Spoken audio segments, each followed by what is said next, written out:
اب پھر شرم آتی تھی لوگوں کے سامنے جا کے کیسے کہیں کہ وہ فلاں دن میں نے تقریر کی تھی، اس میں فلاں جملہ صحیح نہیں تھا، اب میں اس سے رجوع کرتا ہوں، اس سے معافی مانگتا ہوں۔ اب رجوع کرو نا تو میں نے علماء سے سنا ہے، یقین کریں مولانا لوگوں سے سنا ہے، وہ کہتے ہیں ارے یہ کیسا عالم ہے، یہ اپنی غلطیوں کا اعتراف کرتا پھر رہا، تو کیا کھا جائے اس کو، ہضم کر جائے، تاکہ لوگ غلط مسئلے پہ عمل کرتے رہیں۔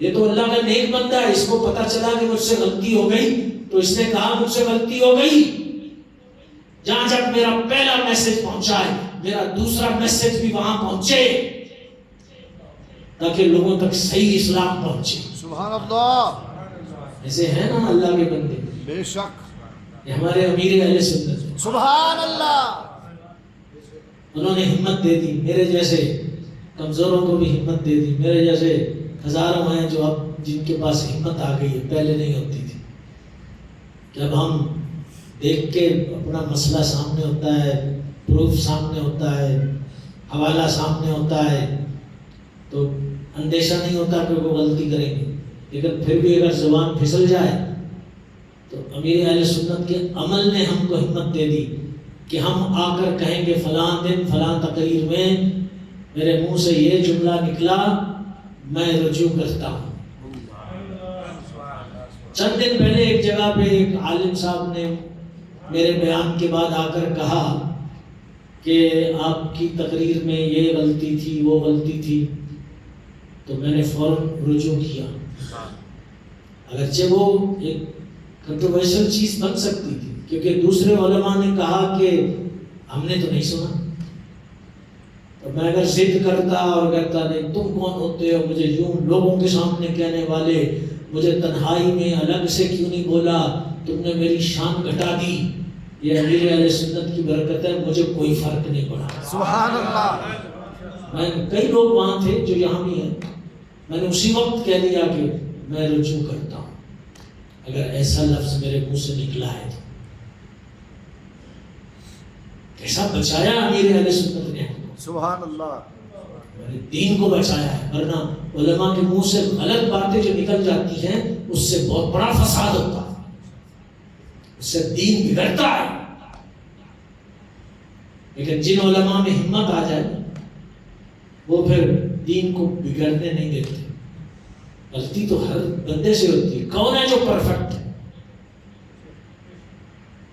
ہر بڑے سے بڑے عالم سے کوئی نہ کوئی منہ سے نکل جائے گا، یا کوئی بھول جائے گا، یا کوئی توجہ کہیں اور ہوگی تو منہ سے کوئی جملہ نکل گیا، تو اگر وہ کہے نہیں یہ تو عالم کی شان شان نہیں ہے کہ وہ یوں آ کے لوگوں کے سامنے کہے کہ مجھ سے جو ہے نا فلاں دن، اچھا مطلب ایسے ایسے معاملات ہو جاتے ہیں۔ یقین کریں یہ سید صداقت صاحب بیٹھے ہیں، ایک دن میں نے نماز پڑھائی، عصر کی نماز تھی، مجھے یہ تھا کہ میرا وضو ہے، یعنی میں نے ظہر کا وضو کیا ہوا تھا، تو مجھے نہیں یاد پڑ رہا تھا کہ میں نے بیچ میں استنجا وغیرہ کیا ہو یا وضو توڑا ہو، تو میں نے اس گمان پر، غالب گمان پر عصر پڑھا دی۔ عصر کے بعد مجھے خیال آیا کہ میں تو فلاں وقت میں ٹوائلٹ گیا تھا، رے یہ تو میں نے نماز پڑھا دی، میں کیا کروں؟ اب میں نے فون کرنے شروع کر دیے کہ جس نے نماز پڑھی ہے وہ اپنی نماز دوہرا لے۔ رکن شورا آئے ہوئے تھے حاجی رفیع اتاری، تو وہ اس وقت تھے وہاں، جامعہ کی بات ہے، تو انہوں نے بھی نماز پڑھی تھی، تو میں نے حافظ صاحب کو فون کیا کہ آپ بھی تھے، رفیع اتاری صاحب رکن شورا بھی تھے، تو پلیز سب کو بول دو کہ اپنی نماز دوہرا لیں۔ اور بھی جہاں جہاں مجھے یاد پڑا مل کے فون کر کے میں نے سب کو اطلاع دی کہ بھائی اپنی عصر پڑھو۔ تو حافظ صاحب نے مجھے ایک بات کہی کہ رکن شورا کہہ رہے تھے کہ یہ دعوت اسلامی کی برکت ہے کہ انہوں نے اتنی فکر کی اور سب کو بتایا ہے، ادھر ادھر کے لوگ تو ایسے ہی کھا جاتے ہیں، وہ شرم آتی ہے، کیسے کہیں لوگوں سے لوگ کوئی بات کریں گے، کوئی ہنسے گا، کوئی یہ کرے گا، تو وہ جو ہے نا ہضم کر جاتے ہیں. تو اس کے لیے بڑی جرأت چاہیے ہوتی ہے، بڑی ہمت چاہیے ہوتی ہے. وہ ایک ماحول سے ملتی ہے. بے شک. جہاں بڑے بڑے لوگ ایسے کرتے ہوئے نظر آئے نا تو چھوٹوں کو بھی ہمت ہوتی ہے. امیر اہل سنت کو کرتے ہوئے ہم دیکھتے ہیں تو ہم جیسے کو ہمت ہوتی ہے. سبحان اللہ. دین میں بگاڑ نہیں لانا، کئی غلطی ہو جائے رجوع کرنا ہے. یہ کمال ہے، یہ حسن ہے، یہ خوبی ہے، یہ عیب نہیں ہے. جو اس کو عیب سمجھے وہ جاہل ہے. اگر عالم کہتا ہے مجھ سے غلطی ہو گئی، میں اس کو درست کر رہا ہوں، اور دوسرا ہنسے اور کہے دیکھو جی کیسا علم ہے اس کا، یہ جاہل ہے. اس کو دین کی بنیادوں کا نہیں پتا ہے، اس لیے ایسی بات کرتا ہے، اس لیے ایسے سوچتا ہے. تو دین کے معاملے میں سنسیئر رہنا چاہیے، سچا رہنا چاہیے. ہم سب اللہ کے بندے ہیں. بے شک. ہم کون ہیں؟ کچھ بھی نہیں. اگر کوئی عزت ہے تھوڑی بہت تو وہ اس کا کرم ہے. بے شک. وہ جس کو چاہے دے دے، جس سے چاہے لے لے. آج ہے کل کو نہ ہو، کیا پتا کسی. تو واقعہ معراج جو بھی دین کی بات ہو اہل علم سے سنا کرو. انشاءاللہ. اللہ تعالیٰ عمل کی توفیق عطا فرمائے. جزاکم اللہ وما علینا الا البلاغ المبین.